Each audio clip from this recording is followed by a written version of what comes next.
Are you SEO expert? I want to tell you 3 worst mistakes SEO experts do. Number 1, they do keyword stuffing in their articles. It's always worst idea to put keywords everywhere on the article. Now Google changed a lot. There are a lot of things you need to consider. You should show your expertise, effectiveness, authority and trustworthiness to get better ranking in Google.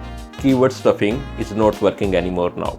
Second thing, avoid toxic backlinking.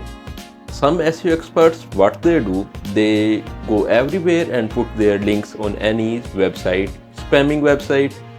Even the websites are not related to their products. In this way, it leads to the penalty from Google. We call it manual action penalty. Third thing, never ever choose the cheapest hosting. Like I have seen some of the web developers and SEO experts, to save the budget, they go to the cheapest web servers in the market. It leads to the lowest rankings in the search engine due to downtime of the website. Hope you enjoyed these tips. Follow IIPD Global for more updates. Thank you.